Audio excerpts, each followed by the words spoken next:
Thank you, Bev, for that great pre-game show, as we call it. Welcome, everybody. Let's see, we are recording, so that's excellent.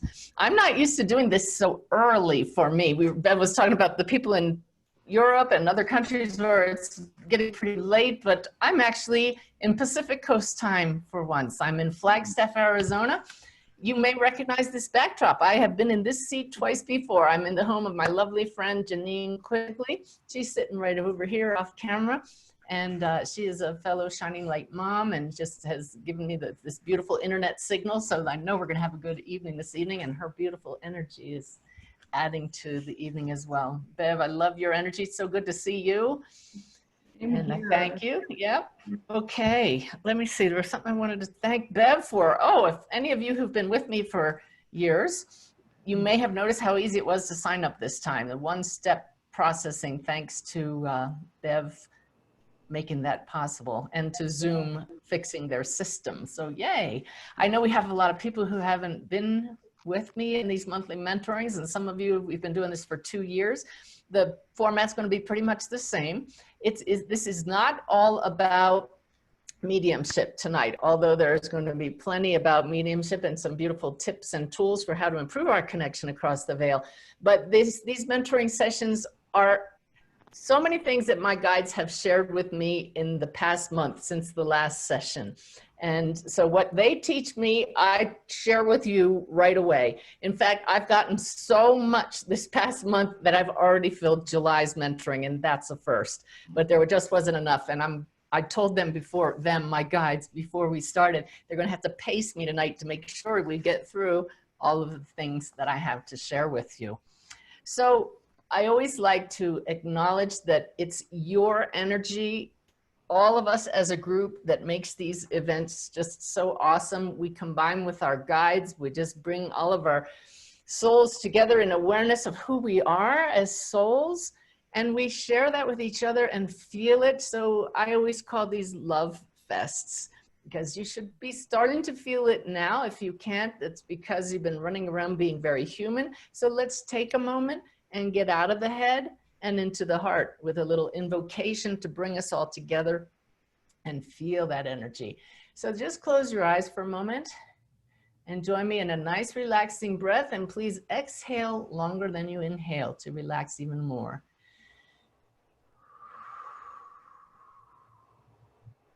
And with our awareness now in the heart area, just picture your energy center there as a giant orb of beautiful emerald green light, and send those rays outward in a sphere, so in all directions. And just picture all of our lights now shining together and connecting with each other all around the world. And know that by doing so, we are making a difference and turning up the light in those around us. All of our guides are present with us. Let's send them a wave of gratitude for nudging us to come together tonight, to be on this path, to be light workers, which means somebody who brings more light consciously into our world. So may each of us hear exactly what we need to hear to further our own path and to be the change in the world which we seek. All right, with so much gratitude for all of this shared love, we just send that out again to each other, and we'll get on with this. All right, very nice. That helped me slow down too. I was listening to some really powerful music and I was a little bit hyper there. Plus all the energy, watching all of you come in. I love how you share where you're from and your excitement about being here. So I sent out an email with the subject line, "Find Peace Now." And couldn't we use some of that? I know that even if you're not in the United States, you're aware of what's been going on here with all of our racial issues and the riots. All of us around the world are dealing with the coronavirus. Those two things together has just knocked so many people off balance. And so tonight, thanks to my guides and all of our guides, I have some tools to help us to see that differently, to understand who we are. I am not going to tell you how to act or how to think. I'm going to show you how to view yourself and what a difference that makes. And the reason that this teaching is always a little different than others who haven't connected across the veil before, is that what makes this teaching so different is it comes from the greater reality. And tonight, so much evidence, like every month, that there is a greater reality. And that's what makes all the difference. In fact, I was just given this phrase from Sanaya. They just said, share that. What do you do when the world gets you down? You realize this is not the only world. And that awareness makes all the difference in the world.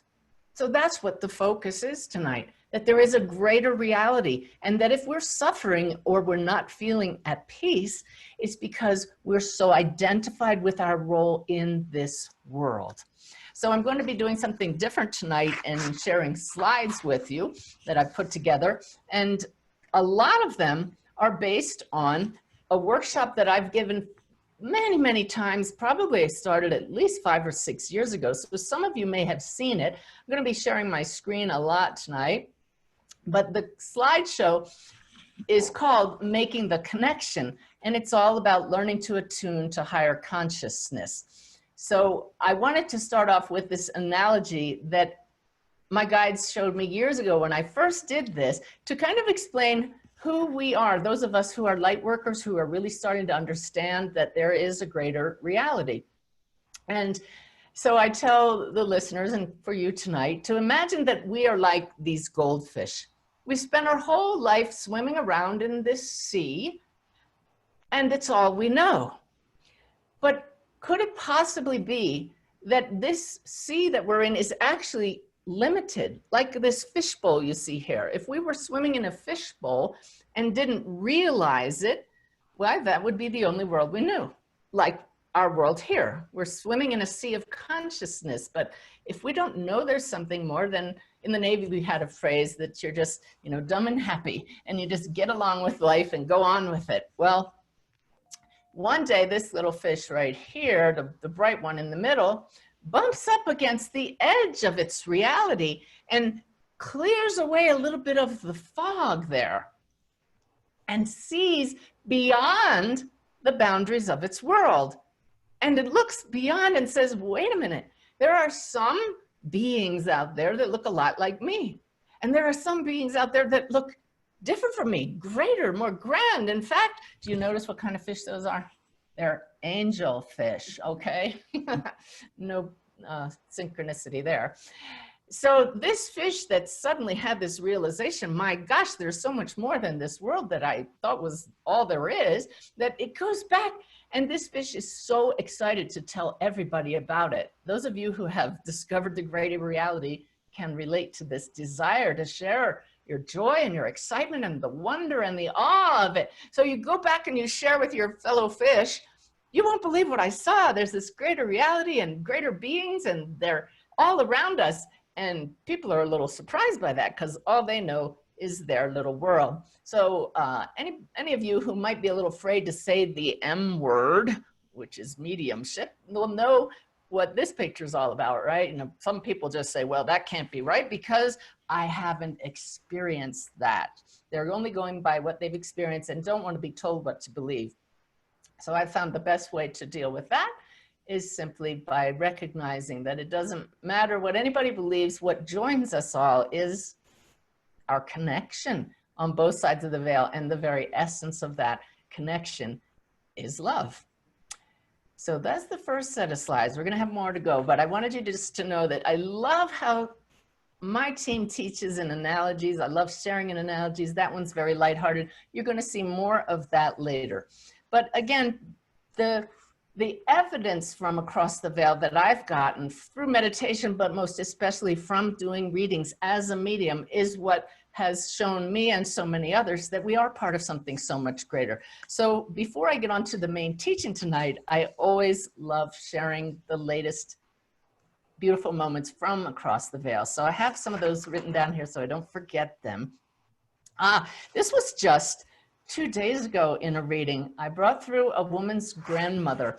The goal in a reading for any medium is to have really clear claircognizance. That means you just know what the spirit is trying to get across. We can have clear vision, clairvoyance, clairaudience, clear hearing, but claircognizance, when you add it to what you're sensing, just adds this different layer.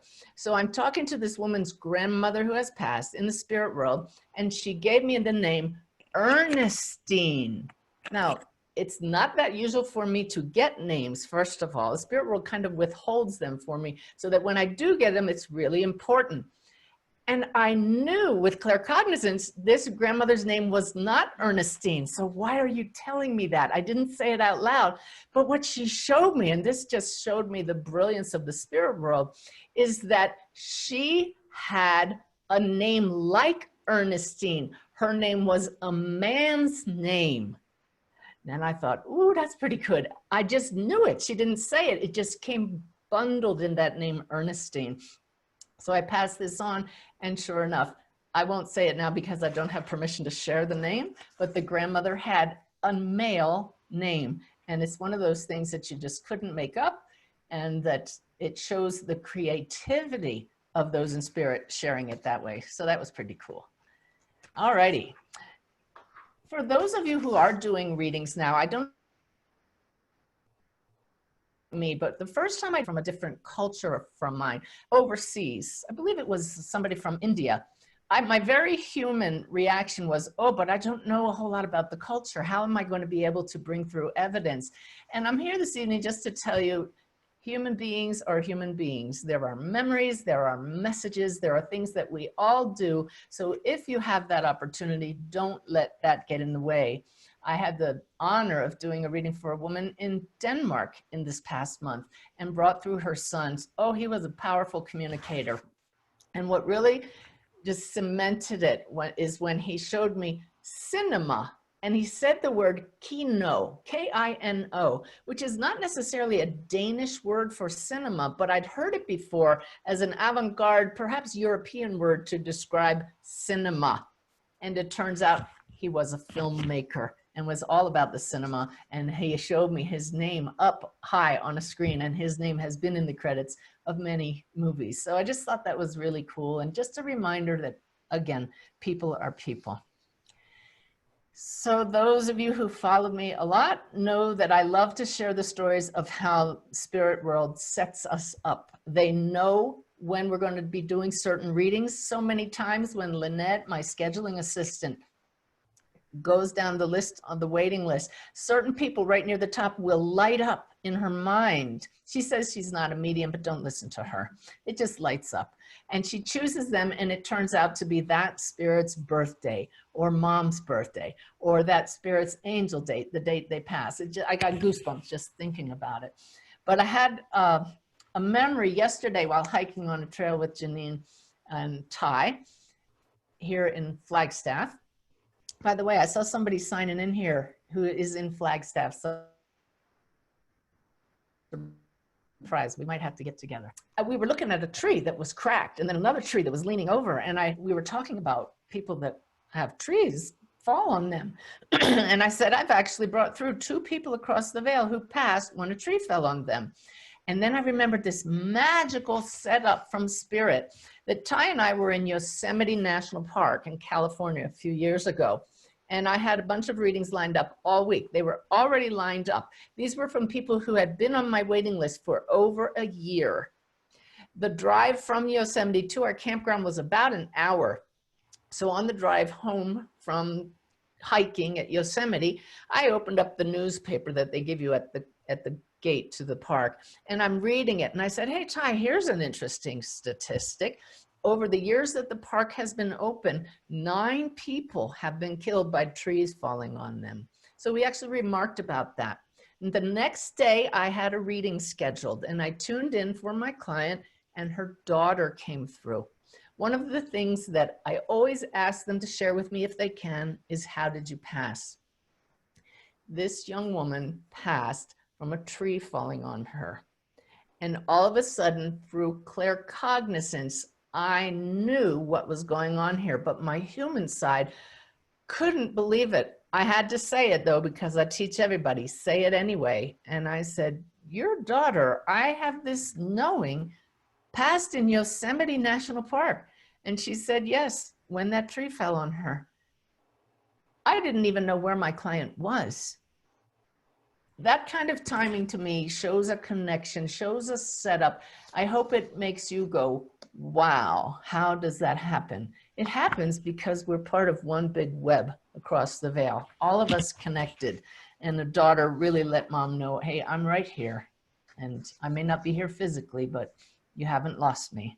So that was just beautiful. That's one of the examples, both of these that I've given with the creativity of the spirit world are examples of how we know that mediumship is not telepathy of our client. It's not just reading our client's mind. On the way here to Arizona, I stopped in Tulsa, Oklahoma, and taught a class of mediumship. It was really a joy to get together with people. We had a small class because of coronavirus, but 20 kindred spirits gathered together to learn my favorite subject, mediumship. And one woman asked, how do we know it's not telepathy? And so those two examples already are one, but another one is, again, just the creativity of how the spirit world gets things through. If it were telepathy, you would just know, there'd be a flatness to the information that comes through. There's no vitality to it. But when you can feel the presence of the spirit, and in the case of a reading I did this last week, I brought through a woman's grandmother, and she said to me, little house on the prairie. Well, anybody in my generation might remember the Laura Ingalls Wilder series. I read every one of those books. You too, Janine? Mm-hmm. Yeah. And I instantly knew what Grandma was trying to say, that she was a pioneer and crossed the country and settled out west. And my client said, sure enough, she and my grandfather came across the country in the early days and settled in Washington State. And I just thought that was a beautiful example of the not telepathy. What was really interesting about that particular reading is, in my classes, I tell everybody, scan the field and make sure that you know who's present. You don't want to miss anybody with the highest healing potential. You can look at a client and tell by their age, it's likely they have a grandparent across the veil. So don't just go straight to grandparents. Let those across the veil lead and bring in the order they know will be the most helpful.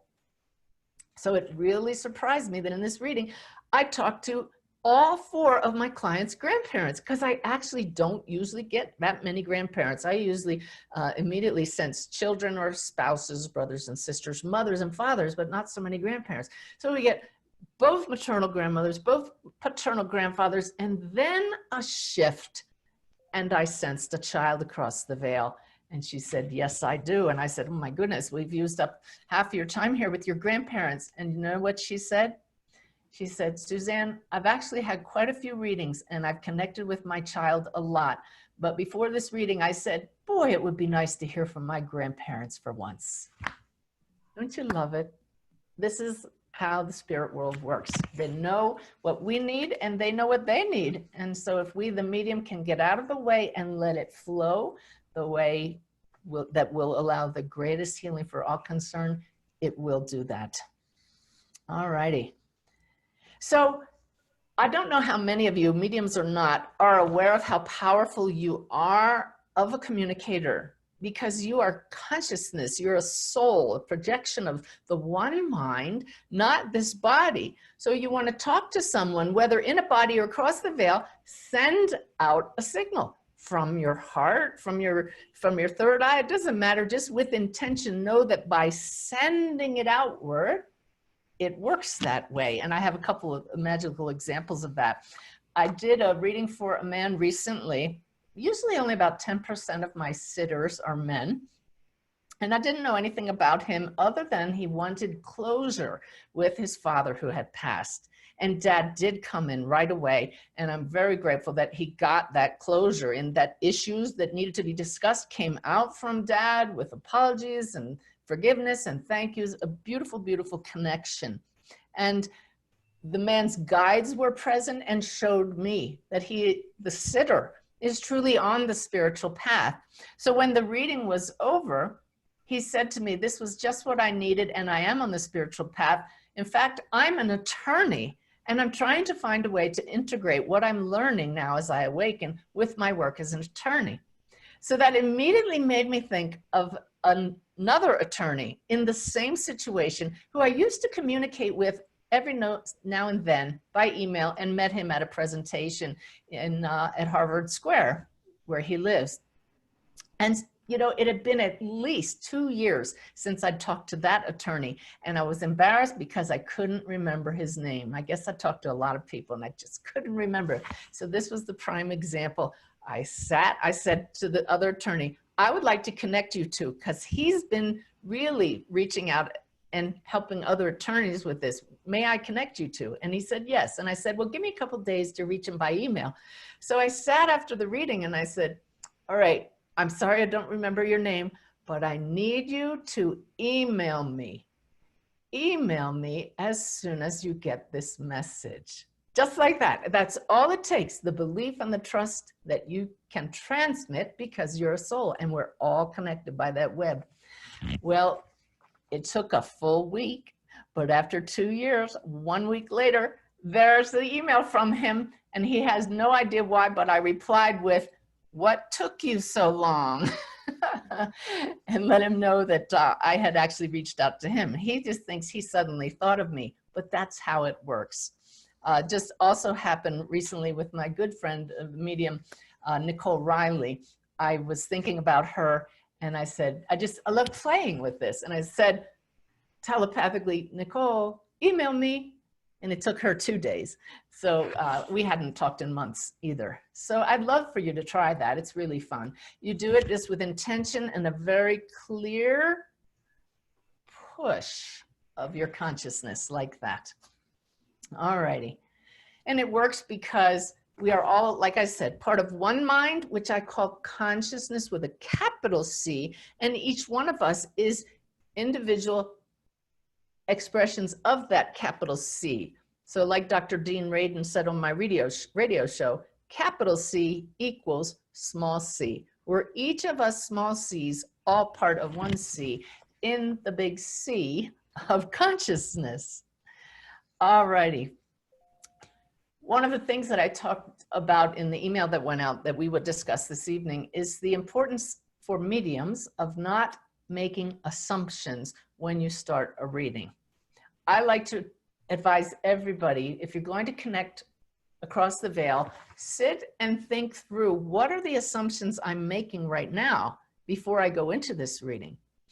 So at the class in Tulsa, every time I do my Serving Spirit Level 1, I do a demonstration of a one-on-one reading with someone in the class. And there's a certain point in the second day, I haven't told anybody that I'm going to do this because I don't want people coming up and saying, oh, please do the reading for me. Oh, may I be the one? I let spirit pick the people, the person. In this case, as I was scanning the students, this one couple lighted up. This almost like they had a spotlight on them, and I knew they're the ones. And I know that spirit picks them for the teaching that the reading will provide. It's just a beautiful thing. So I asked them, do you mind if I do a reading for you? And they looked a little stunned, and they pulled their chairs up in front of everybody. And I said to the class, now look, they're the only couple in this class. Can you imagine the assumption I'm making about why they as a couple came here? And I will tell you that I already sensed a man standing between them. A young man standing between their shoulders back there. So I said to the couple, don't say anything, but you can tell that my assumption was that they had a child across the veil. But the reason I say it out loud is to clear the air. And so I began the reading, and I expected to be pulled in my system over here where I would normally sense a child who had passed. Instead, I was pulled over here and heard brother. And I said, this man that I saw behind you is telling me he's your brother. Well, you should have seen the student, the male, jerk like this. And I said, and he comes in with an apology. And the man just choked up visibly. His eyes teared up and he clenched, and his wife visibly jerked. And the energy in the room just went whoosh as all of our hearts opened together. And the evidence that this man brought through, the forgiveness, instantaneous, it was phenomenal. And it was just a beautiful thing because you could see the gratitude in his wife's face that for years since his brother had died, there were things that were left unsaid. And the spirit world chose that moment in front of everybody because he might not have had another chance to make that apology. What was interesting, and this is an example of how we can use our guides in a reading, is as I was talking to the brother, he became aware of abdominal cramps. When I get a physical symptom in a reading, it almost always pertains to the spirit. But as I felt the cramps, I felt the presence of the man's mother. But then I also felt a father. And I heard two things, hysterectomy and colon cancer. And I didn't know which way to go. This reading was limited to only 6 or 7 minutes so we could get on with the class. And here's one of the very few times I turned to a guide in the middle of a reading. And my guide is Brenda Baker. She was right there present, as you'll hear in a minute. But I turned and I said silently, Brenda, which way do I go? And she went, go with the hysterectomy, which was so interesting. Nobody had validated this yet. And I said to my sitters, your mother is here and she's telling me that she had a hysterectomy. And the guy said, yes, she did. And mom wanted to let him know that she was there with the brother across the veil. They had smoothed everything over and all was well. It was just a very powerful 6-minute reading. Later, I found out his father did have colon cancer. And I actually gave that couple a full-length reading just a couple days ago and was able to complete all the messages that everybody had. But you can use your guides to direct you in a reading, but I always advise everybody, make sure the connection is with those in spirit, is one-on-one with them. Don't get the information just through your guides. All righty, let's see. We're going to talk a little bit this evening about what I call snags. Snags, like a pull in your sweater.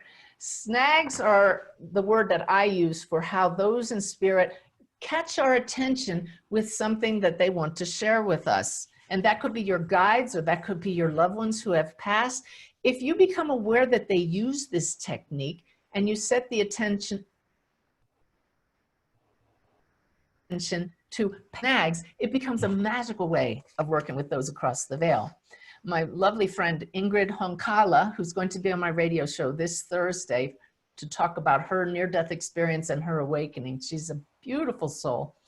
Visited us at our campsite in Mississippi on our way west. And I found out that Ingrid's mother had passed only 10 days before. She didn't want to tell me until we were together in person because she wanted to see if her mother would show up. And her mother was right there, only 70 years old, very unexpected passing. Ingrid's going to share a miraculous story about how her mother passed. So I hope you'll join us at the Messages of Hope radio show Thursday. But why I'm bringing it up now is because I said, I feel your mother, and I'm looking around the campsite and I was snagged by this tree full of pine cones. Now, why is it a snag? We'd been at that campsite for over 24 hours. The trees, we'd been walking in the trees and walking the dogs outside, and I never once noticed the pine cones. But sitting there with Ingrid's mother present in my awareness, all of a sudden it was snag. It's a pay attention to the pine cones moment.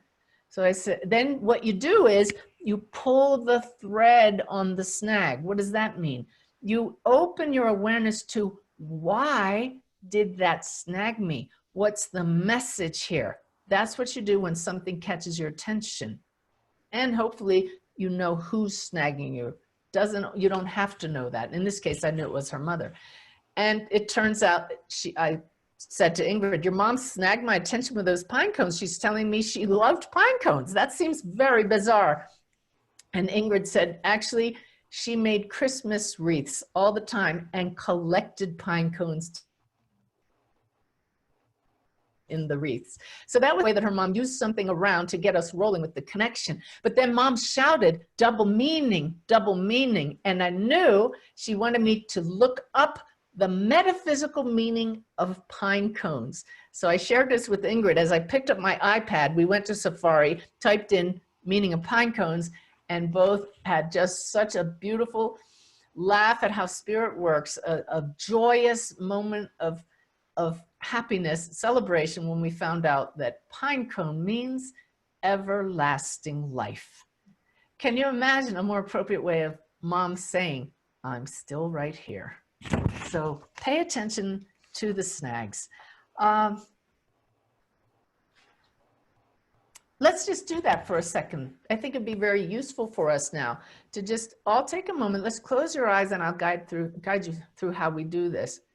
So knowing and believing that we are connected to something so much more than this reality, knowing that we're souls and we're connected with our loved ones who have passed and we're connected with our guides, feel that in your heart and just take a moment now and affirm, now that I understand how snags work, I would love for you to catch my attention when you have a message. And I promise to pay attention when something just causes me to stop and notice. And I ask you to make it clear to me why you snagged. I look forward to having fun with you, working with me in this way. And now just send a wave of gratitude to your loved ones and guides. And there you go. And that's all it takes. I hope that's really clear what the snags are. You're just doing something, walking around or driving around, and suddenly just something catches your attention. But now, because you set that very strong intention, you're going to notice it happening. Just remember to pull the thread. All right.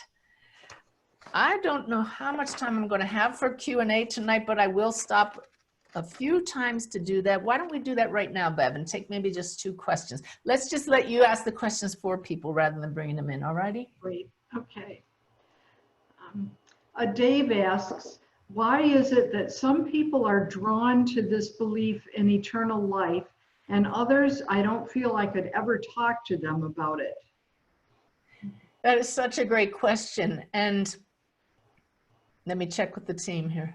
Oh, yeah, without a doubt. It has to do with the soul's path in this lifetime and with the soul's experience in being in a body. I don't like to talk about the age, young soul or old soul. It's how much experience they have. If it's part of their path to really awaken and they've been around the block a few times, then they're going to get it. If they're here to have the total human experience, then that's just the path they're on. And when we see it in that light, it's so much easier to understand that that's their path and it's all okay, because beneath it all, we're all souls and all is well.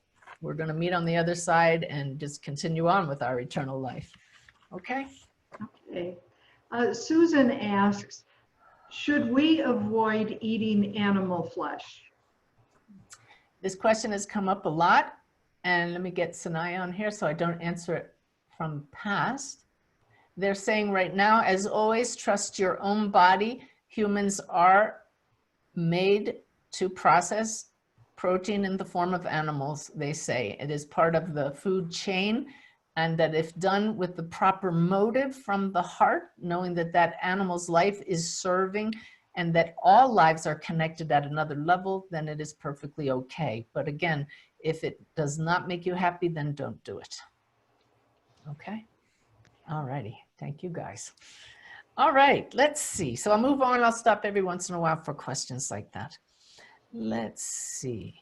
So I also promised in the email that went out, we would talk about proof that I got this week that guides see into the future and do try to keep us out of trouble. Now, I had a text earlier that Lynette couldn't get on.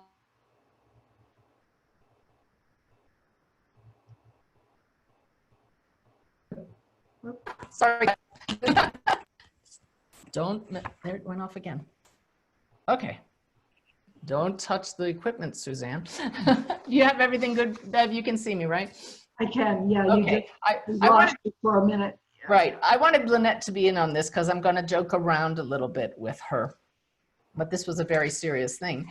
I've been having these beautiful conversations with joy, is what I call them, every morning since January 1st. And joy is what Source said for me to call it. Like the book Conversations with God, this is as high as this one, Suzanne, is able to connect at this time in my development, and I was told, call me Joy. So in a conversation with Joy a couple of weeks ago, I've been typing the conversations with my eyes closed on my iPad as I get them.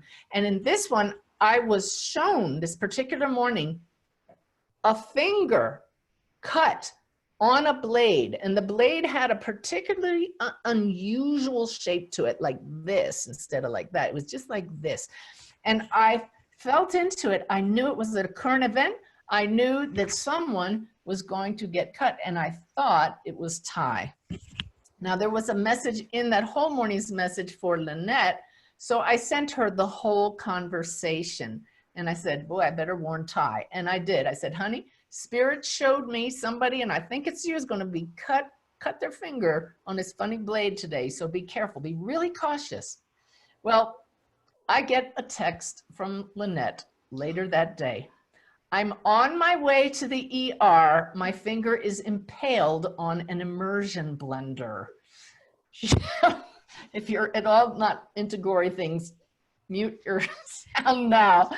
So she sent me a photo, and the blade was the exact shape of what I'd been shown. And I said, oh my God, Lynette, it wasn't for Ty, it was for you. You didn't listen.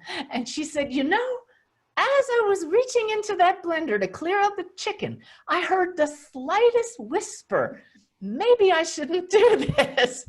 But the problem was her finger got wedged against the side and she couldn't pull it out. So off she heads to the ER with the blender on her hand, okay? And so she sends me a photo again, and she says, they had to cut it off. I'm waiting for x-rays. And I wrote back and I said, the blender or your finger?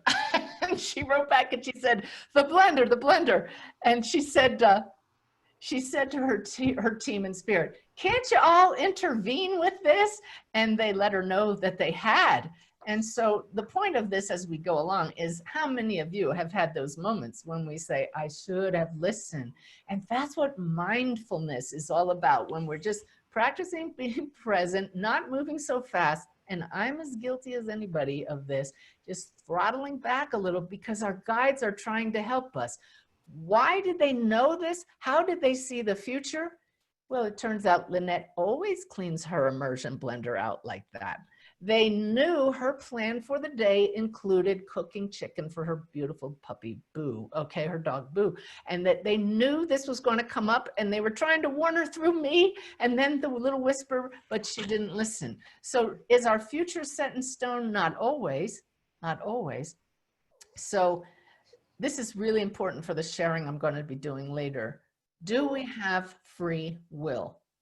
To a point, absolutely. And it's about the choices. And the main choice is, do we listen to the guidance that comes from our guides, who also are expressions of the one mind? Now, Lynette and I often joke about all of our spirit guides sitting in the balcony of a movie theater, watching all of us poor souls in human bodies stumble about on this stage and this drama that we're living out. So I may seem insensitive as I share what I'm about to share, but I was joking. I didn't say, oh, are you okay? Poor Lynette, is your finger gonna be okay? Instead, I texted her and I said, you know, this is what your guides are saying right now. They're saying, oh God, here we go again. You know, she sticks her finger in there to clean it out all the time. Should we say something? I don't know. How do you think humans learn? It'll just be a little cut, but a major inconvenience. Good for a good story. Yeah, and some young intern needs practice. Silver linings all around. Hey, pass the popcorn. So that's what we're always joking about, that our guides, they see us stumbling. If it's really major, they'll jump in and help us to a point, but it's all about the trial and error. And they did say, if you do it again, there will be no mercy. And Lynette texted back. She said, I trust you. I will not do it again. But she really drew a crowd in the ER. She said she was the entertainment for the day. And there usually is somebody. And it was really funny. We were later joking that, you know, she and her sister walked in, and the staff went, oh my God, this woman has a blender hanging off her hand. And I said, yeah, but what if inanimate objects have consciousness, then all the equipment in the ER is saying, oh my God, that blender has a human hanging off of it. So you could see, I really did have compassion because I knew it wasn't a big deal. Once they cut it off, it didn't even need stitches, but it was just quite the lesson. And to follow up with that, Lynette shared that she has a stepmother who has heard voices, the voice of spirit, her whole life. And just recently, multiple times in one day, her stepmother heard a voice saying, move the space heater.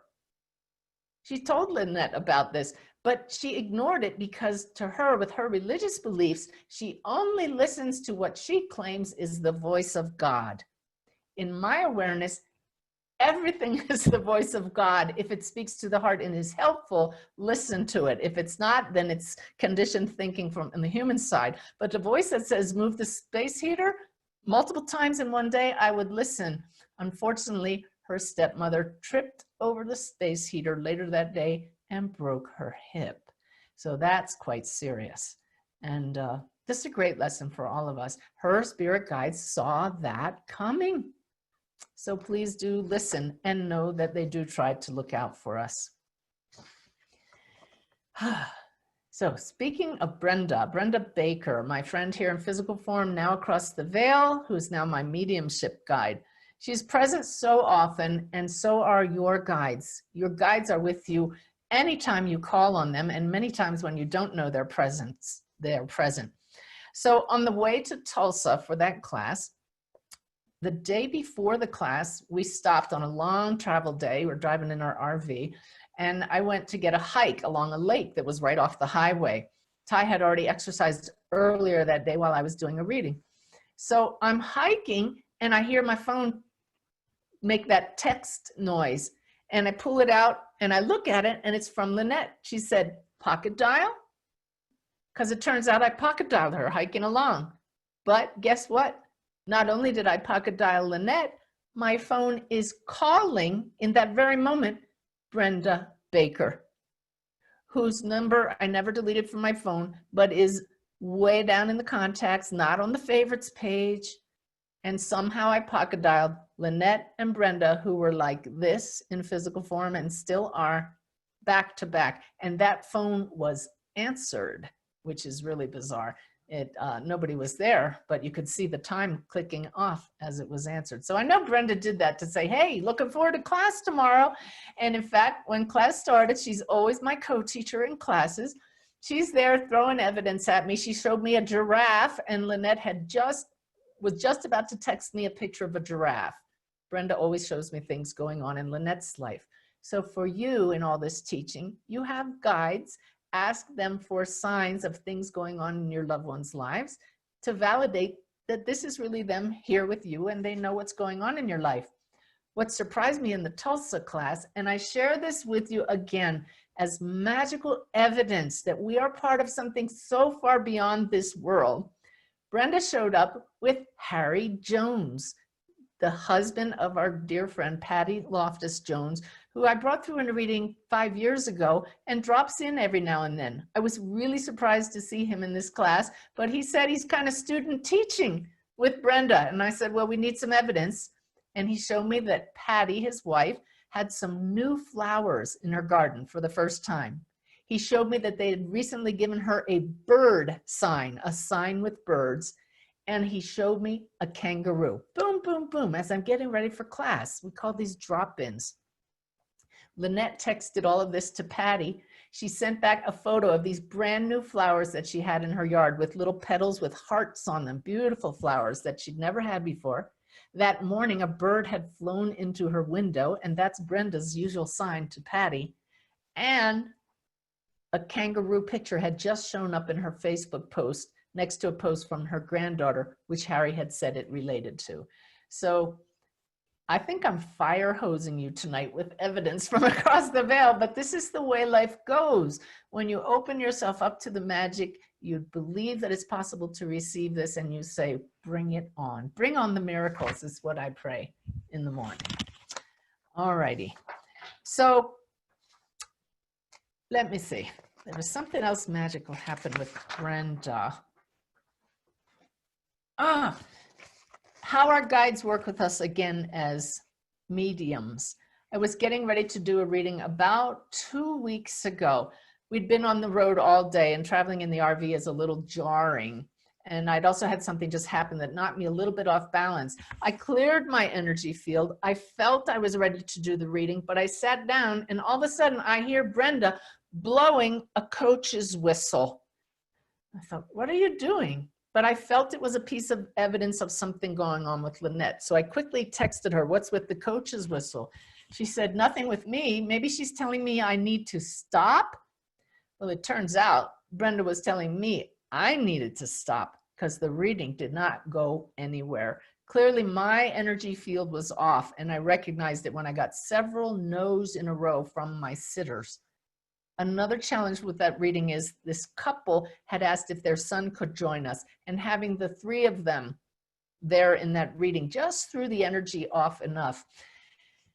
When you do a reading and you have to call it off, as I did at that time, I advise you to tune in and discern, is it you? Are you the medium having a bad day? And in this case, I knew I was, and I did not want to disappoint this couple, the whole family. And I said, because they had a child across the veil, I said, I'm going to refund your money, and I'm going to do this reading again in a couple days, but maybe just for mom. So it's not all three of you, and you can all watch the recording. And so when we sat to redo the reading, Brenda shows up and she goes, slam dunk. And I went, oh, she's using, last time it was a coach's whistle. This time she's telling me, you've got it this time, Suzanne. And indeed, the sun came through across the veil, and it was as if the poor connection before had never happened. And then another time, like one reading later, Brenda shows up and goes, rim shot, which I thought meant you might have a little bit of a stumble at the beginning, then it's going to be just fine after that. And that's exactly how the reading went. And I thought this was very clever because she was a massive fan of the Phoenix Suns basketball team. So, you know, your guides are very clever because they are expressions of infinite creativity and infinite intelligence. So, you know, give your guides permission to have fun with you and play with you, and don't feel like your guides are these lofty beings that know so much more than we do. Brenda's right here saying, but we do. They actually have the greater perspective, a higher view. They do know what's in our best interest. So I urge you really to use them and listen to them. All righty. Bev, how about a couple questions, and then we'll go into just a little bit more before we go into the major teaching this evening. Okay. I had muted myself because my doggy is being sassy. So if there's a couple little barks in here. Okay. No worries. Charles asks, some believe we should wait at least 5 years before trying to reach someone who has passed on. Because if we do, they may get stuck here. What is your experience? My experience is that so much healing, connecting, and those across the veil want us to know they are with us. We do not keep them from anything. Brenda immediately was showing us she's running around visiting everybody. She's doing exactly what she wanted to do. And the main message Brenda gave us, which we will talk about later, is there is only here, because we are all expressions of consciousness, and there's no other place to be than here in awareness. So whatever serves the greater good, that's where we are. I generally, this is just the way I like to work, is to give a spirit across the veil at least 3 months after they pass. That gives them a chance to adjust to their new reality, to adjust to a new way of communicating. And then also gives the people here a chance to clear that immense fog of grief. There was a couple reached out to me the week after their son took his own life. And I said, we really need to give you all that time for these reasons I just stated. And when we did that reading 3 months later, they actually thanked me and said, we wouldn't have heard anything that you said. We were in such bad shape. So I encourage everybody to just give them a little time. Unless it's somebody like Brenda, who knew she was going to pass, who was already practicing communicating across the veil and made it known. I'm here. Let's get on with it. How about one more, Bev? Jan says, My daughter who passed 10 months ago, and she wanted to be cremated. That upset my son and I. Is there a difference between cremation or a traditional burial? I was going to say, in my experience, there isn't, but you don't want to hear my experience. Let's ask the guides. The only difference is the learning opportunity for those left behind to come to understand that the one you love is not the body. As long as however you take care of that body is done with respect and from the heart, it matters not. And that's what they say. Beautiful. Thanks, Bev. All right. Another way our guides help us is in building a library of symbols if we're working as mediums. Symbols are things that are likely to come up frequently in a reading from no matter who's across the veil. They provide a kind of shorthand that allow those in spirit to give you one thing after another that applies to them. And we use our guides to tell those across the veil, these are my medium symbols. If these pertain to you, use this, use that, and they'll know what you're saying right away. This is the way the communication works in my experience. So when you have a new thing come up in a reading that's never shown up before, but you can see how it would make sense in a future reading, you silently give a nod to your guide and say, hey, that would make a great symbol. Let's use that in the future. So just 2 weeks ago, I was doing a reading and brought through a woman's mother. And usually if I see this, I know that means they were into handcrafts or sewing. And I just know claircognizantly if it's sewing or knitting or crocheting or embroidering. But in this case, the mother showed me a zipper with sewing. And I remember from my mom's days of sewing a zipper is pretty complicated, or taking one out and putting a new one in, at least for me. I was never into that. And I shared that your mother was very much into sewing because she's showing me a zipper. And my sitter said, yes, she was a seamstress. And I went, ooh, that's a good way of showing that. The very next week, I brought through another woman and she showed me a zipper. And I went, and I hear ding, ding, ding from Brenda. That's my, you got this sign. And I said, and your mom is showing me she was not just a sewer fixing tears, she was a seamstress. And the woman said, she was. So again, no coincidence. This was kind of back to back. This is the spirit world providing teaching for all of us. But I looked to Brenda silently and said, one more symbol for the library.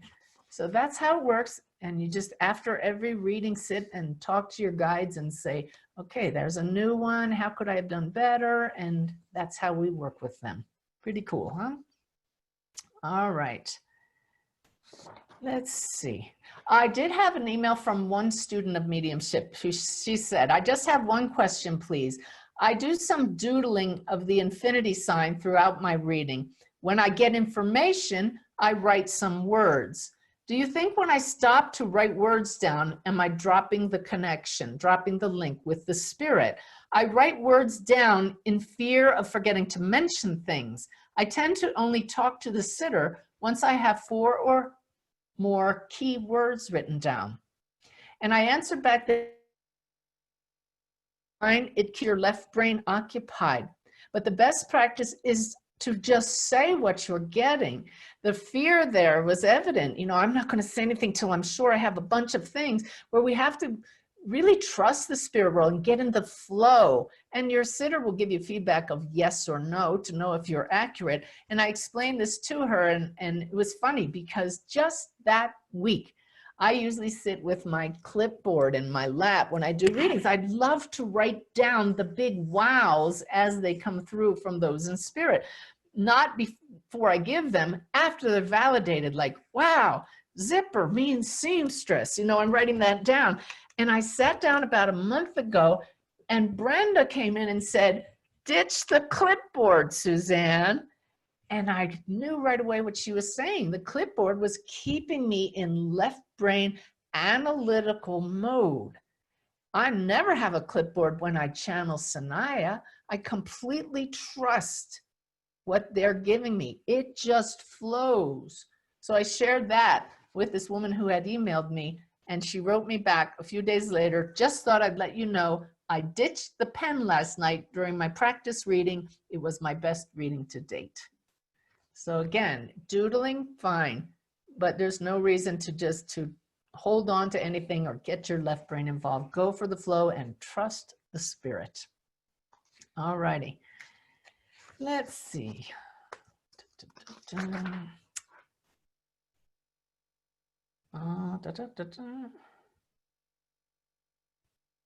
My guides are telling me to skip a couple things that we can share next month. They're just some little things because they want me to get on with the main teaching, but there was so much angst. Hasn't it been really challenging these last couple of weeks? If you watch the news, if you listen to people's conversations, you can just feel it in the air. I had several people reach out to me and say, my readings are just a little off, or I'm really anxious. And I said, that's the collective consciousness. It is in the air. It's in the energy. We as a species are out of balance.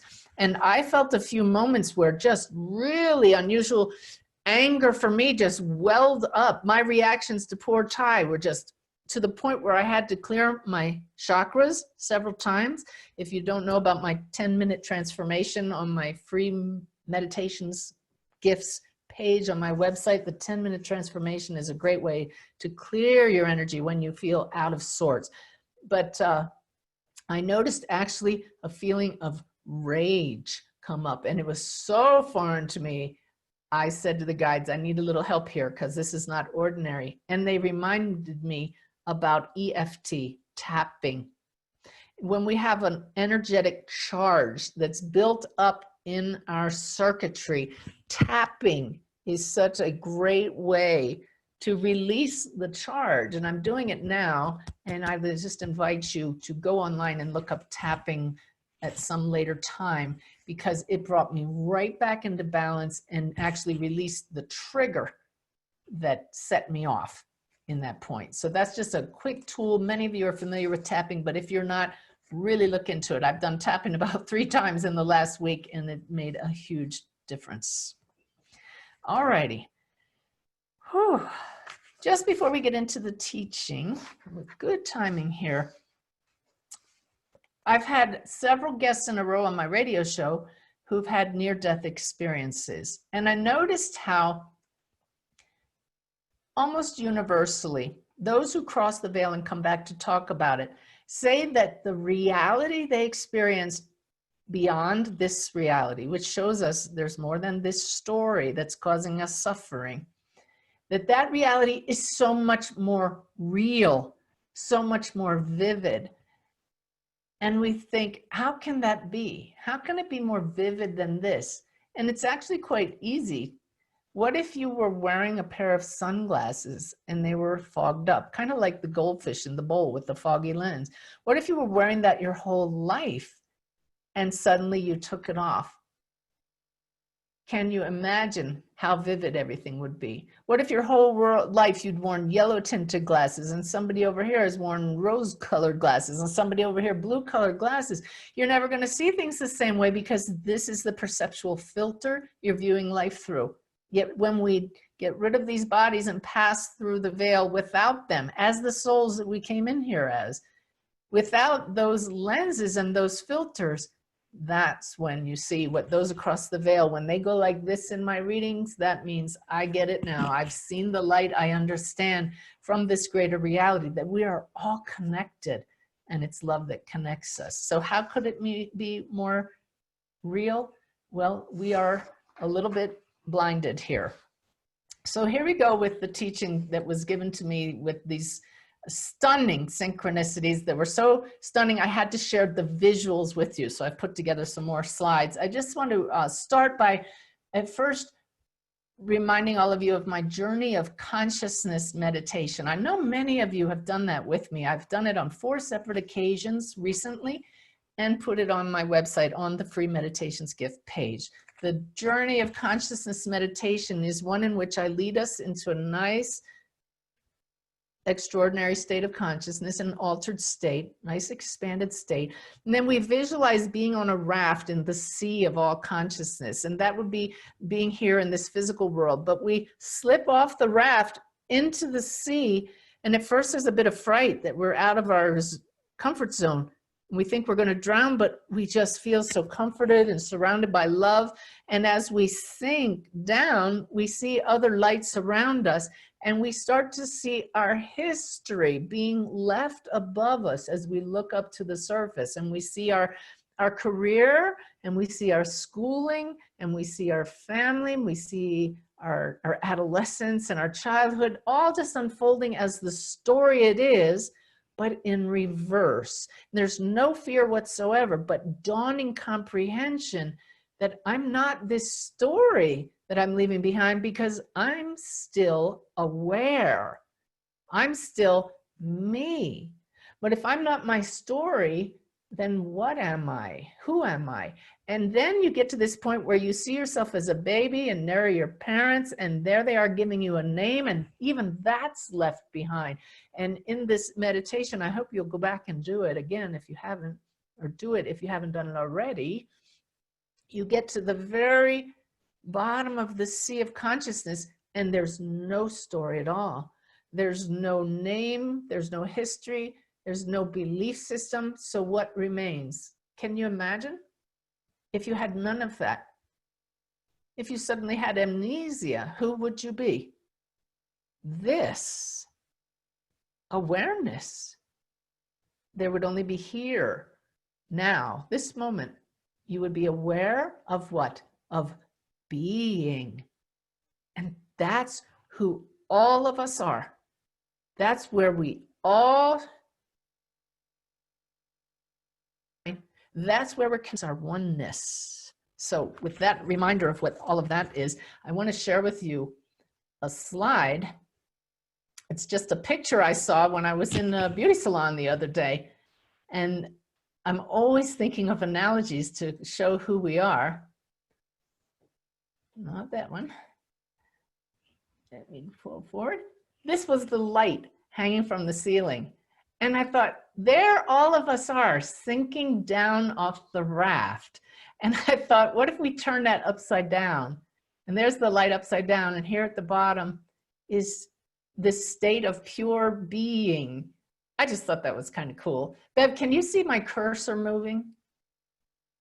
Yes? Okay, good. So this light turned upside down, that even reminds me of the wave. And all of us with a little bit of maybe different colors, but can you see all of us, we've left our stories behind, and we all just merge down here into the oneness, the I amness. So the reason that any of us can connect across the veil is because we are part of that same sea of consciousness.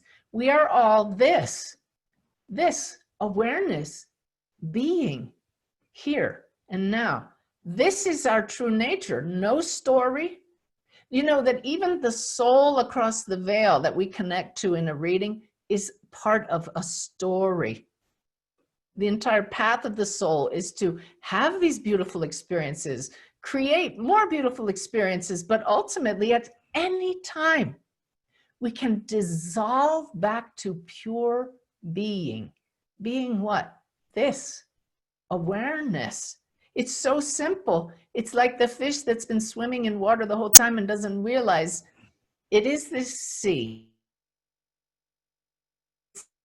itself, and that's of the moment, but we can dissolve into that at any time. So this teaching came to me very, very clearly in a conversation with Joy on January 10th of this year. And I want to read it to you because it's very important to the teaching, very relevant to the teaching that's coming up. This is what I wrote down as Joy was speaking to me. All there is me. Get away from calling me God. Get away from calling me even spirit. But that is a bit closer. Divine intelligence seems a bit lofty. I don't need to be revered or thought of as some Wizard of Oz. Yes, there is a hint of your Brenda in these words because Brenda loved the Wizard of Oz. Yet she is just a hint of me, an expression of me, as are you, all of you. All that you behold is an expression of here. There is only here in consciousness. And I wrote, oh my gosh. And Joy says, yes, here is synonymous with me. Now is synonymous with me. This, being, consciousness, all of these limited and limiting words are closer to me than a word like God, which immediately takes you to the image of a man, not even of a woman. And what's up with that? As you are expressing, let me bring the slide up here. As you are expressing this here, now, in female form, by using the term God and visualizing a man, you negate all that you are. You diminish this beautiful creation, this beautiful upwelling of this here, now, awareness, being. There. Now you have a name for me. This was just going to be between us. This here, now, awareness, being. I like acronyms, so that's just a ridiculous acronym. But Joy then said, be sure to see this in a way in your awareness that it is pure being, not a being. So I hope you're following that. Just a source is always trying to give us new ways to get out of the box, or using that visual that I showed you earlier of the goldfish bowl, to get out of the bowl, right? Not just the box, but to get out of the bowl, because we're so much more than that. So on with the slideshow now. About a month ago, it was definitely within the last month, you fixing that, Bev? All right. I was having a very, hang on, let's get this going here. There we go. I was having a rough day for no apparent reason. This is me in the middle, kind of grumpy, right? Beth, we have some panelists that came in. Would you please move them out of there? Okay. So you can see my beautiful little puppies here in the picture. I was so impatient with the puppies, and I knew it. And then you can see my lovely husband, Ty, here. I was so impatient with Ty. And all I could think of is, what is the matter with me? Because I love my dogs, I love my husband, but I was just out of sorts, and there was no reason for that. So what I did was I went to my own 10-minute transformation that I mentioned earlier, and I did the chakra clearing, and it didn't work. You can see I put on the slide here, why is this not working? What is the matter with me? So I went through the day just crabby as could be, trying not to let it show to Ty and anybody else around me, trying not to take it out on the puppies. And I received an email from someone. She told me that my book of Sanaya's guidance, Love Beyond Words, she couldn't find it on Amazon. So I went to see that it was still up and it was still available, and it was there. And you can see my cursor moving here. If you've bought books on Amazon, you know that they say, well, if you bought this book, then you may like these other books. And what came up, what I saw, was this book. Does that little picture look familiar? Right? It looks just like the slide that I showed you at the beginning of the talk this evening. That little goldfish jumping out of the bowl was straight out of my Making the Connection slideshow with a presentation that I've given all over the country about learning to attune to higher consciousness. So here's the comparison, right? This fish is jumping outside of the bowl. My fish in my slide is seeing outside the bowl. All right. So I thought, wow, that's pretty cool. And let me see where we're going with this. So I got the book and I started reading the book. And I noticed that this author, Gary Crowley, had another book. And his book had this subtitle that kind of jumped out at me, and you'll see why. It had the subtitle, A Being This Here Now Playbook. This Here Now. Well, that was the teaching straight from my conversation with Joy, January 10th. And I had never heard anybody else call spirit this here now. All right. So I download the initial book, the book with the goldfish on it. And this is the day that I was real crabby, remember? So I'm spending the evening reading this book. And I notice I have this terrible craving for food. And I am not one to give into my cravings too often, but I found this cheesecake in the freezer. I never eat cheesecake. Ty got it for a dinner party. I didn't even eat it at the dinner party, but I absolutely was sneaking the cheesecake, fully aware I was sneaking the cheesecake. I ate like a couple bites so nobody would see it's there, right? So you'd see it's gone, go back later, eat another piece. And I'm thinking, what is the matter with me? I wrote a book called Conquer Your Craving. I was so aware of what I was doing, but I must have made 4 trips to the freezer to sneak this cheesecake. There's more on why this is happening later, so bear with me, all right? So in this book, Gary Crowley, the author, says not only did he write a book with the subtitle This Here Now, he wrote a book with the very unusual title, Pass the Jelly. Well, I got to thinking, wait a minute, I gave a reading this morning and grape jelly came up in the reading. I'm getting images of grape jelly, I said to my client. It was the one thing in that reading my client could make no sense of. It didn't connect with anybody. There was no memory of it. And now here jelly is coming up in my reading. I mean, in my physical reading of the book that evening. So I kind of set that aside. It was interesting, but didn't know what it all meant. And by now, I'm pretty miserable because I've eaten so much cheesecake. I've had a really awful day. I've grouched at the dogs, the puppies. I've grouched at my husband. I've cleared my chakras and nothing is working. Can you relate to this kind of day? So I go to sleep. I'm just going to go to sleep and forget it all. But I wake up at 3 in the morning. I can't get back to sleep, try as I might. And I hear, get up and keep reading. When the guides talk, I do listen. So I got up, I said to Ty, I'm just gonna go read. So I went out in the living room, I opened up my Kindle and I continue reading that book. As I start reading, my guides clearly said, you will find more pictures from your Making the Connection slideshow. Let me pull it up here. All right. I hope you're all with me. This is the Making the Connection slideshow, okay? All these slides, and you can see with the circle ones here, we already found a connection between Gary's book and the goldfish, right? But they said, keep that slideshow ready. You're going to find more. I was a little excited about that. And all of a sudden I went back through the slideshow and sure enough, there's a slide from the same slideshow with a cairn, a stack of racks, just like in Gary's book that he mentioned, the Pass the Jelly book, all right? But it gets way better than this.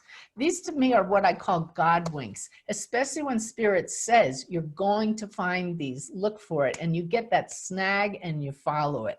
All right, so I go back to reading and Spirit says, keep reading, much will be explained about the day you just had. And I'm thinking, really? So I'm reading the book and it's all about oneness and it's all about practicing presence. And one after another, I find things that related to that day from hell. For example, this is a direct quote from Gary's book. Anger arose, but quickly passed as I laughed at my puppy's behavior. I mean, oh my gosh, this is exactly what had bugged me that day, the way that my puppies were bugging me. Then a little further on, he writes, if an addict, and I was addicted to food, a depressed person, or even a continuously remorseful abuser could actually choose to become more functional, don't you think they would? And that's what I found so unusual about that previous evening. I was so aware I'd written a book on Conquer Your Cravings, and it was as if I couldn't stop. Really, really interesting. Then they reminded me there's something in the slideshow about this because, well, let me get on with this. I was always saying, you know, Spirit, pull my strings. Am I like a puppet on a string? Are all of us just here at your whim? So am I just crabby because you're pulling my strings? This, as you see here, is an actual slide from the Making the Connection slideshow. And here's what I read as I turned a page in Gary's book.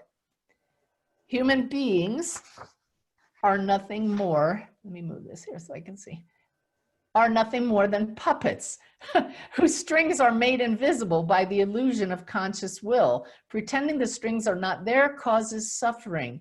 Seeing the neurological strings begins the turning of awareness toward an awakening to enlightenment. Now, I have to tell you here, this is where I had a challenge with the author's premise, because I know that as extensions of Source, we do have choice. He's saying that conscious will is an illusion. I've actually connected with him face-to-face on Zoom, and we discussed this. He's talking about the neurological basis of not having free will, and that's what was shown to me when I couldn't stop eating. But we'll talk more about that later. There I was, stuck in my story, eating my cheesecake as if I had no say in it. So I found this very interesting because in my slideshow, I always say, Spirit, if I really want to make the wisest choices, then I say, pull my strings. And I feel that all of us could be like this little boy right here. And I've always shown this slide and everybody always smiles and goes, ooh. And I just say, and when we do that, we can just take our hands off the wheel and let Spirit be in charge. So get this. I turned a page in Gary's book and here's what he wrote. You have spent your entire lifetime thinking that there is only a child's plastic steering wheel in your hands. I felt like I'd entered the twilight zone. One thing after another. Right after Spirit says, get up now, read the book, you will find more of your slides. All right. So what Gary then said after that is now the illusion of control is gone, but in its place is the freedom to be the breathtaking experience of each moment. The experiencing itself is what you are. So this is where Gary's kind of changing the word a little. He's saying that what we really need to realize is that the one that's making the choice is the oneness. We are oneness experiencing life. When we identify with the story, we feel we're making choices. And we are, as this here, now. Aware awareness being, we make the wisest choices, but we make stupid, bad, poor choices when we're this here now unaware being. This is the point here. So just a reminder, again, this is how Spirit said it to me. All that you behold is an expression of here. There is only here. And here is synonymous, Joy said, with me. This is an important distinction. Every time from now on that I've said the word me, I'm really working hard to know that me is not me as Suzanne. Me is this, here, now, aware awareness being Suzanne. So me is the oneness that connects all of us. Spirit said, ditch the I and problem solved. If we stopped using the word I and just knew, no, I am, this is oneness being. And the choices are coming from the oneness. I know this is deep. We're planting seeds for some of you that this is new for, and you can go back to the video and watch it over and over again. But again, this here now, aware awareness being, Spirit says, now you have a name for what me is. Be sure to see that it's pure being and not a being. But we're here to act out these stories. So this was all clearly guided for me. It was orchestrated, as you can see, but look at now the slides from this one slideshow that was all about learning to attune to higher consciousness. And that's exactly who was speaking to us here. Higher consciousness to bring us to this realization of who and what we are. You remember the sharing I did earlier about you want to connect with somebody? Send out a call telepathically. Hey, you lawyer who wants to be, more spiritual, email me. Hey, Nicole Riley, email me. How does that happen?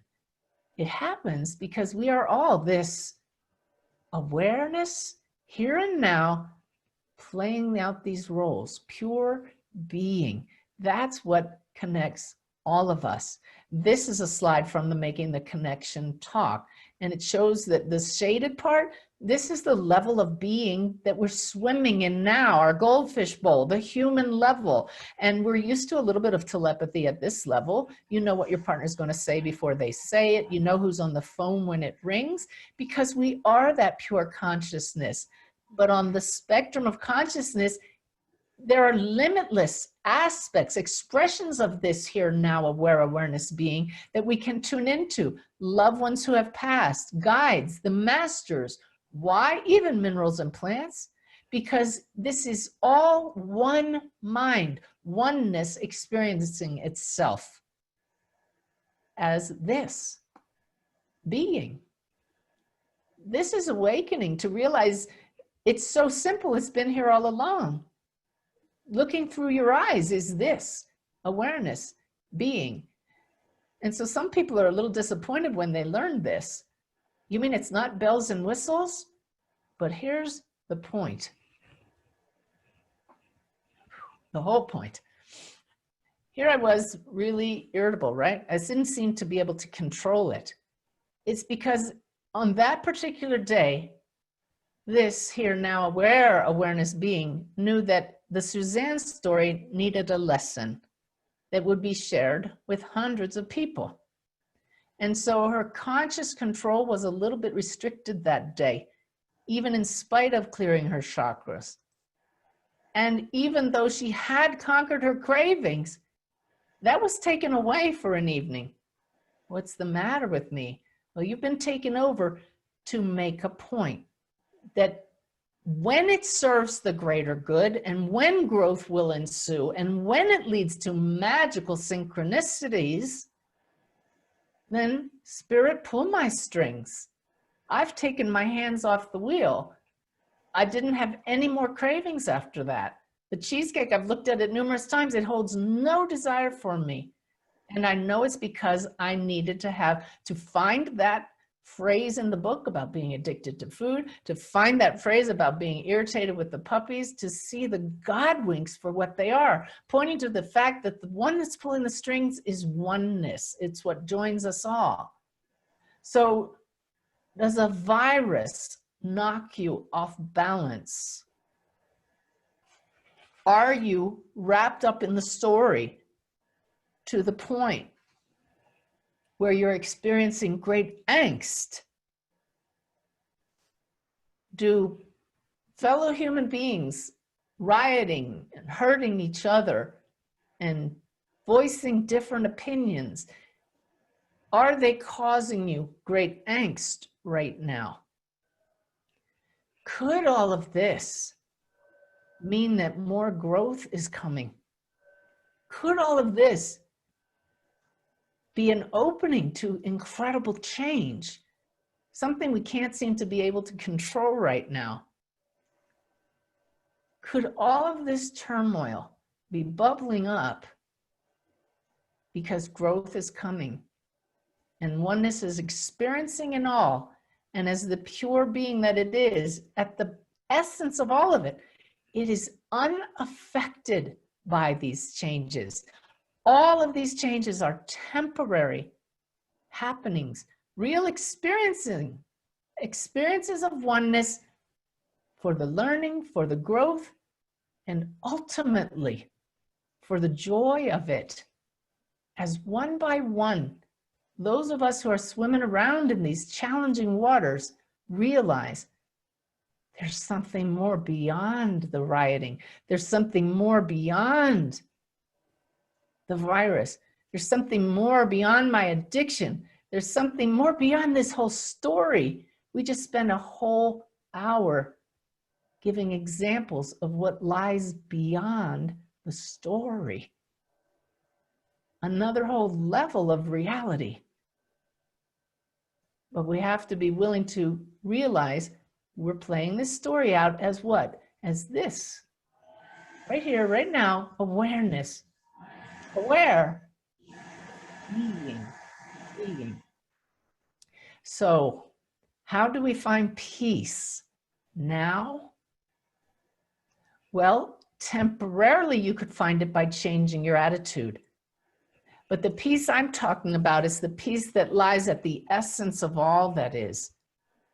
So peace is not the ultimate essential peace of the soul that lasts for all eternity, is not found by changing your attitude. And it's not found by changing your thoughts. We try really hard, but your thoughts are part of the story. Peace is not found by stilling your mind. This goes completely against a lot of teaching, doesn't it? Right now you're saying, what? And yes, you can momentarily find peace by stilling your mind. But that's within the story. That's within the bowl. We need to get outside the bowl into the greater sea that is our true nature. And then you realize the peace is already here. So it's not something that you have to do to access. You just realize, I am peace. It's my true nature. And if I'm not feeling peace, then it's because I'm caught up in the story. I'm looking inside the bowl instead of stepping outside the bowl. So how do you access it? Change the channel. It's a different level altogether. And you just do it with your awareness. I've come to that awareness through meditation daily for over a decade now, of sitting and experiencing that side of us that is this, here, now. Awareness, being, just pure being with no story. So why is being in the now important? To access the part of us that never changes. We sit back and we say, oh God, let this virus be over. Oh God, let the riots be over. Oh, can we finally treat each other with honor and respect? The story is going on and the story will change, and hopefully the story will get better. But if we are just here now, we can shift the channel and be what? This, here, now. Awareness, just being. And you know that phrase, just be. Be what? This, with no story at all. I hear you. Does that mean we don't get upset by the news? Does that mean we don't take action? I would say that means you take action as appropriately. There's no need to get upset. It also means we don't have to worry if we can't change others' opinions or beliefs or stories. They are this here now, awareness being, acting out that story. And if they get it in this lifetime, awesome. If they don't, they'll have another lifetime to learn it. But ultimately, the sea remains unaffected. Does growth ensue? Wonderful. Joy rejoices. It's all about getting outside the bowl. What a lesson. What a way Spirit taught me. Ask this, which is you at a higher level, to teach you in magical ways. Watch for the snags, and the teaching will flow, because you are this. Me, when you talk about me, it's all a matter of point of view. Are you talking about the little me in the story? That's why we're here. It's okay to be in the story. Or are you shifting your awareness as me with a capital M? It changes everything. But as you've noticed, I still have my grumpy days and all, and a lot of growth ensued from it. And we have tools, right, to get back in balance while still in these human bodies, like tapping and meditation. But you want peace now? Understand there is a greater reality. Understand you cannot be separated from it. You are part of it. And change the channel and just be. Literally turn off the news. Send love, radiate love to the world, and know that it turns up the light so that others come to this awareness. And as we radiate the peace that we are, it truly changes our world. And we make decisions from the heart, not based on how others tell us we're supposed to act.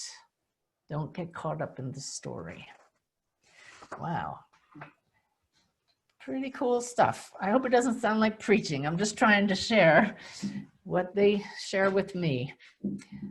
Later on in a meditation with Spirit that next day, after the whole lesson with that book, they gave me the most incredible analogy of how to see ourselves. And they said, you will call it the human experiment. But that's next month's teaching. It would have put all of us on overload too much if I shared it this month. So I already have slides for that one. Really, really cool analogy. Always looking for ways to understand more of how we are, how we can be this greater being. So I hope you'll join me in July for the human experiment. Whew. It's just a little bit more to share after that. We'll just, let's just take a moment. I'm just so grateful for that teaching. I'm hoping that it struck a chord with you, and I give thanks to the guides for that. So I can answer questions about that now or about anything else. We'll take a few questions, and then I have a little bit more to share with you before we end. Okay. I'm checking quickly. The specific. I want to put you on the spot there, Bev. I don't see any specific questions yet. So let me ask Sergei's. Are there some souls across the veil who do not want to show up, even though the sitter would like the medium to communicate with them?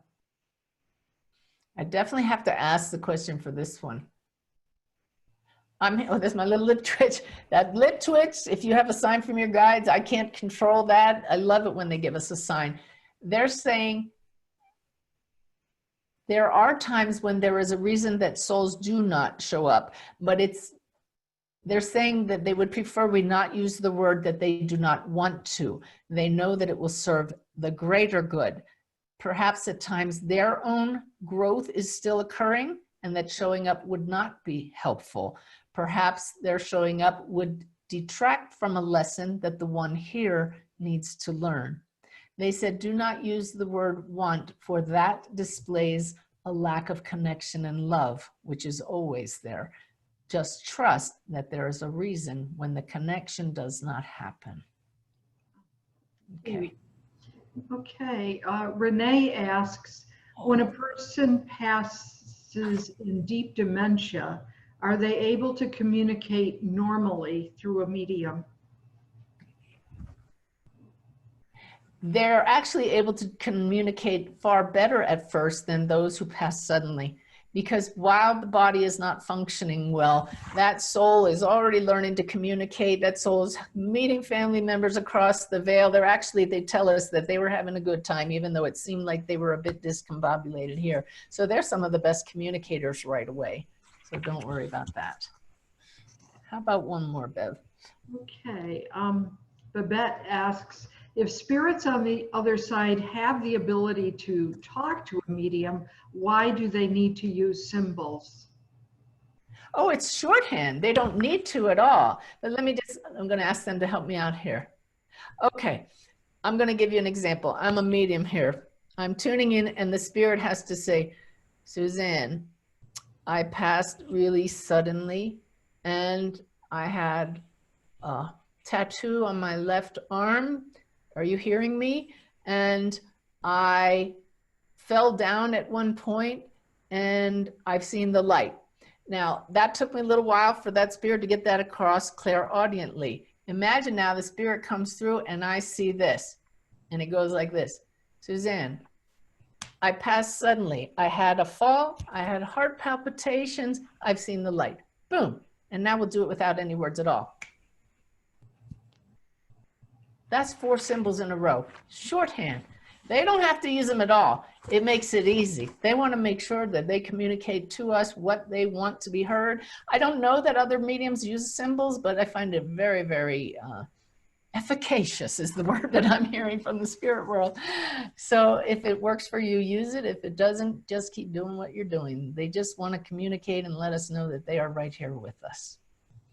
All right, I just realized I do have something that I promised you, and it's going to take a nice chunk of our time that's remaining, but oh, I hope you'll love it as much as I do. First, before I forget, I want to tell you that I was shown recently when I channeled Sanaya in the Tulsa class, how much I love channeling them, how much the energy of Sanaya is palpable and felt by those present. It's this bathing in their presence, and their messages are so beautiful. And Bev and Lynette were telling me, you need to channel more. And we found a way that I can do that for a large group online, but not using Zoom. And I said, Spirit, if you want me to be doing more channeling live, online, I need a sign. I love asking for signs, and I encourage all of you to do it. And I said, I want to see a sign of Esther Hicks, who channels Abraham. I haven't seen Esther Hicks in forever, and it needs to be within the next 3 days. Well, guess what? I got my sign. I was just happened to be checking YouTube, something on YouTube, and they're down on the right side, haven't seen it in forever, a video by Esther Hicks. And I went, really? Okay, we'll make that happen. So I will be doing those, and I've already decided that it's going to be free for everybody, but we'll have a donate button so that 100% of anytime I channel, like it's always been in the past, will go to some charity, and it'll be just beautiful. So I have to find a place where I have good internet signal, and to hopefully do that once a month or so. We'll see how that's received by everybody. All right. So let's get back to the oneness. I promised you all a tool for experiencing oneness. And not only does it help us to experience oneness, but as those of us who want to increase our connection with those across the veil, it's an outstanding practice for practicing presence, for practicing focus, and for practicing tuning in to spirit and not using our own mind to think. Right now, I can hear some of you, they're going, oh boy, goody, share it. That's what I'm about to. Well, I was given a gift recently by a woman, and it's a beautiful set of mala beads. I already had mala beads, but this is beautiful, and she handmade them. In fact, this woman is going to be on my radio show sometime later in the season because she gives these beautiful spiritual care packages to people, and this was part of the care package. So I had it beside me where I was meditating, and Sanaya said, pick it up. We have an exercise for you to try. So if you don't have mala beads, you can get any beaded necklace. You don't even have to have a necklace. You could, I'll show you later how you can use this, but I really recommend mala beads because they have 108 beads, and you can use them with your eyes closed, and you start with this big one at the bottom, and one by one, with eyes closed, you pull up a different bead. Now, traditionally, mala beads are used to recite a mantra. Say a phrase that has a nice meaning for you. And you would say the same mantra 108 times, very powerful. And that's how you practice presence and practice focus, 2 extremely valuable tools for mediums. So while you're saying that mantra over and over, your mind is not wandering to your to-do list or any other things that the monkey mind tends to do. But what Sanaya said for me to do was, because I had directly asked, I want a way to see the oneness in all of us more often, is they had me sit and wait until Sanaya put the image or the name of somebody I know into my mind. This is the part where you get to practice receiving. You could think of people you know, but if you wait for spirit to put those people in your mind, now you're really practicing receiving from higher consciousness. This could be from your guides, from joy itself. It doesn't matter. Just ask that you be given the names of people to practice this with. And you start off easy in a way that you might be able to understand and really relate to this. So I would go, Suzanne Giesemann is consciousness. Ty Giesemann is consciousness. Bev Garlip is consciousness. Janine Quigley is consciousness. And on and on and on as the names are given to you. But then all of a sudden in will pop somebody who rubs you the wrong way. And you kind of go, oh, but they are consciousness. John Smith is consciousness. And it just kind of makes you go, ooh. And then you just wait and Spirit will give you probably the name of my sister, Janice Martin. She's recently remarried. Janice Martin is consciousness. And Rodney Martin is consciousness. And then all of a sudden, Donald Trump is consciousness. And Nancy Pelosi is consciousness. The flip-flop there. So it doesn't matter which side of the fence you're on, I was given both. And do you see that this practice, then they give you people you love, and then they give you people, maybe the name of a terrorist is consciousness. So this exercise really gets you feeling, if this oneness, if we're all connected at a level beyond the story, if it's all this here now, if it's all awareness being, then we're all just playing these different roles. We're all this here now aware awareness being expressing itself as each of these beings. Okay, consciousness I can handle. So now we're going to ramp it up a little bit. And changed it. The next day I changed it and I start again, and it started with Ty Giesemann is joy. Nellie, my puppy, is definitely joy. Lynette Setscorn is joy. The rioter in the street is joy. George Floyd is joy. The policeman who allegedly killed him, and still hasn't had the trial, we got to go along with the system within the story, is joy. Jesus is joy. Do you see how these names are just being given to me right now? I'm not planning this. I'm receiving from Spirit, because Spirit knows what lessons I need to learn. And when I bristle, then there's really a lesson there. You see? And then they go back and they show you the people that it's really easy to see as joy. And these really flow. Then you get stuck and you think, I've run out of people I know. And that's when you realize you're not thinking Spirit's going to give you these people. All right. Santa Claus is joy. Well, Santa Claus isn't real, but wait, this name is given to me. And there's Bev Garlip again is joy. And Jack Quigley is joy. And my dog Rudy is joy, and on it goes. And Spirit will put some ringers in there to really make you feel the oneness. You can get more and more advanced with this and just say, okay, Suzanne Giesemann is me. I get that. Ty Giesemann is me. Wait a minute. That can't be the little me that's Suzanne. This must be the big me. Bev Garlip is me. Donald Trump is me. Barack Obama is me. My sister is me. Do you see how powerful this can be?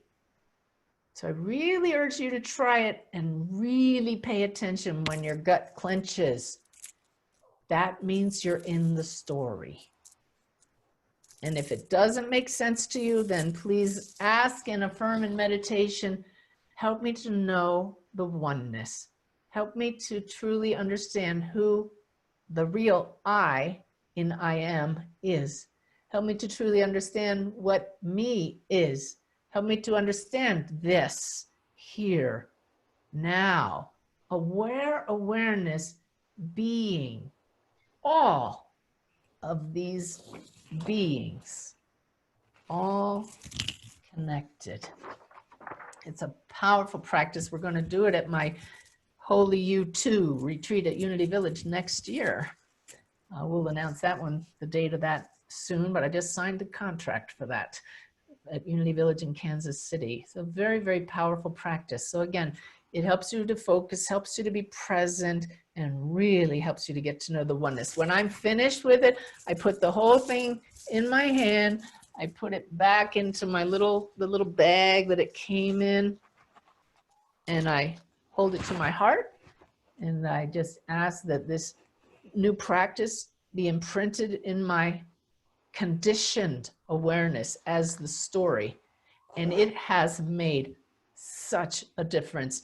As I watch the news, I'm aware this is all awareness being, and I go back to seeing everybody, no matter what opinions they have, as a being, all connected and all entitled to their own viewpoints because they're awareness being. Some of them are unaware of who they are, but seeing the oneness is so helpful. And again, as Spirit said, get the I, the little I, out of the way, problem solved. Dissolve back into pure being. Wow. So the fastest way I can find to get to that place beyond the story is through that beautiful phrase by Rumi, one of my favorites. Out beyond ideas of right doing and wrong doing, which occur at the level of the story, there is a field. I will meet you there. You know? So you want to find peace now? You can find it temporarily by going into meditation, but it's a matter of shifting to that field of pure awareness that is right here, right now, has always been here now, and getting to know it. And that's why I shared so many stories this evening from across the veil, the magical moments that show us this greater reality is real. Yet many of those stories are still continuations of a story. But even those, if you expand it even more, all merge back to and all are expressions of what? Joy, peace with a capital P, this awareness. So I think that's a good way to end rather than taking questions. And I thank you for joining me. I hope that I didn't explode anybody's mind. I like the fact that it's in a recording. It will come out to you in about 2 to 3 days when Bev makes it all pretty and sends you the direct link by email. Let's just take a moment now and just connect again to our hearts and send the love that we are out to each other and just soak it up. I'm always so grateful to all of you for the energy that you share with me in these sessions, because I love feeling your energy. I love being part of this community, and I love all of you. Thank you so much.